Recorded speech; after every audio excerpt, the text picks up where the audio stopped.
तो सभी मुनिगण को नमोस्तु नमोस्तु नमोस्तु। महाराज श्री, मैं एमए जेनोलॉजी से एग्ज़ाम दे रहा था। पहले उसकी डेट नहीं आई थी, हमारी विधान की डेट निश्चित हो गई थी। इस बीच हमारी विधान के दौरान उसकी डेट आ गई और हमने विधान को चुना। तो मैंने क्या गलत किया, ये आप मार्गदर्शन दीजिए। जेनोलॉजी में जो पढ़ा उसको प्रैक्टिकल कर रहे हो। हमें कोई डिग्री पाने के लिए अध्ययन करना एक अलग दृष्टिकोण है।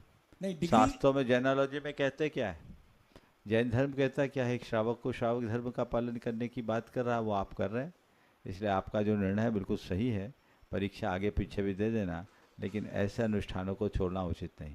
नमस्ते महाराज जी, नमस्ते। महाराज श्री, एक और है इसमें शंका कि संवेद शिखर क्षेत्र पर आती क्षेत्रों पर शिक्षक मंडल महाविधान करने का महत्व का थोड़ा प्रकाश। देखिए, द्रव्य क्षेत्र काल भाव का अपना महत्व होता है। हर द्रव्य का अपना महत्व है, हर क्षेत्र का, हर काल का, हर भाव का। भव्य जीव हैं आप सब, श्रद्धालु हैं, उत्तम द्रव्य है। लेकिन संवेद शिखर शाश्वत सिद्ध क्षेत्र है। रोज के अनुभव को देखो। रोज आप अपने घर के मंदिर में पूजन करते हो और शिखर जी आकर के जब यहाँ पूजन करते हो, क्या भाव एक सा होता है? नहीं होता। और यहाँ पर भी जब ऊपर टोक पे जाते हो तो, और टोक में भी जब पारसनाथ भगवान के चरणों में जाते हो, तो ये क्षेत्र का प्रभाव है ना। बिल्कुल ऐसा। ये शाश्वत क्षेत्र है, इसकी ऊर्जा अनंत है। कण कण यहाँ का हमें प्रेरित और प्रोत्साहित करता है। तो वो प्रभाव है जो हमें प्रभावित करता है, लोग उससे जुड़ते हैं। क्षेत्र का प्रभाव, और फिर उसको भी उत्तम काल में करो। अष्टानी का और उत्तम काल है। हालांकि सिद्धचक विधान अष्टानिक में ही करे, ये कोई जरूरी नहीं है, परंतु 8 दिन में करे। ये अष्टानिकी पूजा है, ये 8 दिवसीय अनुष्ठान है। आजकल कई लोग अपनी सुविधा से इसे 5 दिन 4 दिन, कई लोग तो एक ही दिन में कर रहे हैं। वो विधान नहीं है, तुम्हारी पूजा हो गई। मंडल विधान का जो मूल स्वरूप है उसे ही अपना करके करने में लाभ होता है। तो ये द्रव्य क्षेत्र काल भाव का प्रभाव है। निश्चित आप सब भाग्यशाली हैं, और आपका परिवार तो इस अर्थ में विशेष रूप से कि सब भाइयों का ये भाव रहा और निरंतर करते आए। ये ऐसे भाव अन्य परिवारों में भी जगना चाहिए। एक दूसरे को देखकर लोगों में प्रेरणा जगती है, भावना जगती है। और आप जैसे जितने लोग हैं ना 60 से ऊपर वाले, उन सब से मैं एक संदेश देना चाहता हूँ। जवान बचपन ज्ञानार्जन के लिए, जवानी धनार्जन के लिए, तो बुढ़ापा पुण्यार्जन के लिए समर्पित कर दो। आप लोग जितना पुण्यार्जन के कार्य में संलग्न हो सको उतना प्रयास करो। सभी को आशीर्वाद। नमस्ते महाराज श्री। मेरा नमस्ते महाराज जी।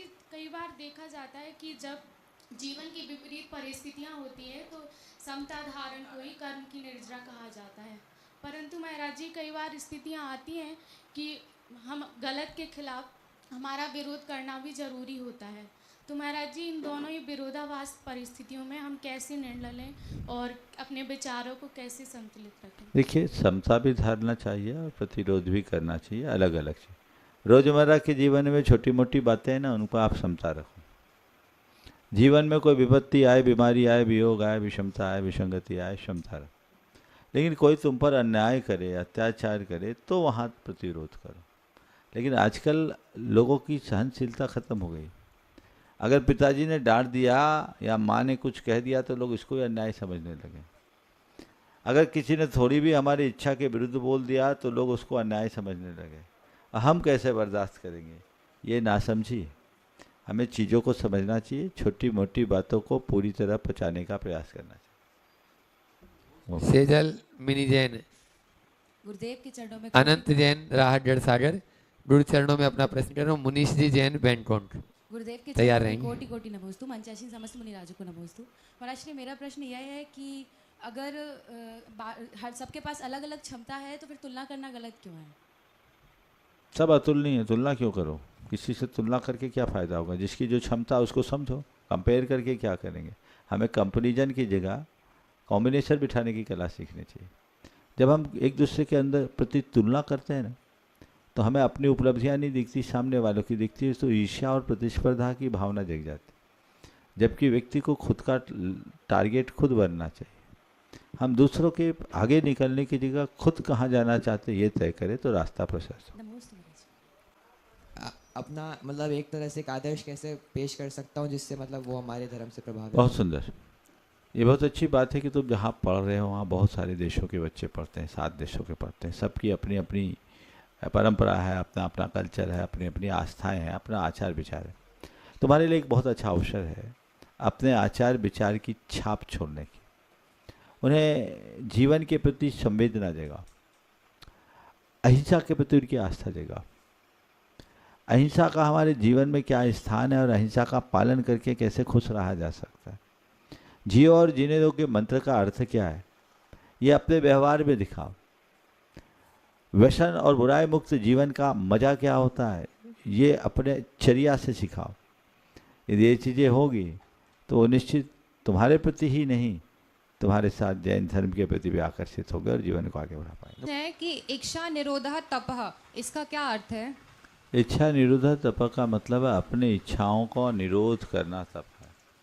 अर्थात हमारे मन में जितनी इच्छाएं हैं उन इच्छाओं को मोड़ दो। इच्छा की पूर्ति करने में तो आकुलता है लेकिन इच्छा की शांति करने में आनंद है। तो इच्छाओं को शांत करना, इच्छाओं को निर्मल बनाना, ये इच्छा निरोध का है। नमोस्तु महाराज जी। नमस्ते निर्मल जी महाराज सरोज जी जैन, नमस्ते लाल महाराज जाटी, जी, नमस्ते भोपाल। गुरु चरणों में अपना प्रश्न करें।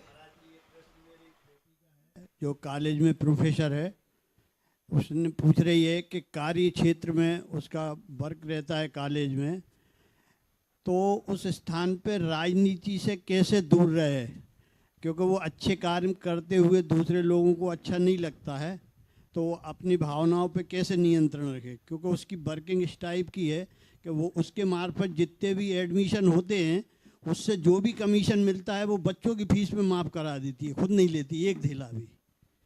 अब वो पूछना चाहती है कि मैं अपनी भावनाओं पर कैसे नियंत्रण रखूं। बिल्कुल अपने लक्ष्य को रखो और ये देखिए एक लक्ष्य अपने मन में बनाओ कि मुझे अपने हाथ काले नहीं करना है। बार नमस्कार, सब मुनियों के चरणों में बारंबार नमस्कार हो। मेरा प्रश्न है, भावना योग के जरिए क्या हम सम्यक दर्शन के बारे में भी सोच सकते हैं? मैं कंटिन्यू भावना योग करता हूँ हर रोज़ और इसका पॉजिटिव इफ़ेक्ट है मेरे ऊपर, और इतना इफ़ेक्ट है कि मैं पिछले 1.5-2 साल से डिप्रेशन में था और वो आज डिप्रेशन मेरा ख़त्म हो गया है। इसलिए मैं समय शिखर के पर्वत पे आपके चरणों में आया हूँ। आप कृपया करके मुझे देखिए, भावना योग से सम्यक दर्शन ही नहीं, भावना योग से तो मुक्ति भी मिल सकता है। शुद्ध आत्मा की भावना भाइये, नित्य प्रति ये भावना भाते रहिए, मैं शुद्ध आत्मा हूँ, शुद्धोहम सहजोहम शांतोहम शोहम निरंजनोहम चैतन्य स्वरूपोहम आत्मस्वरूपोहम। आत्मा की भावना भाने से आत्मा के प्रति भेद विज्ञान प्रकट होता है। ये भेद विज्ञान ही सम्यक दर्शन का आधार है। निरंतर भावना भाते रहिए, आप जो चाहेंगे वही मिलेगा।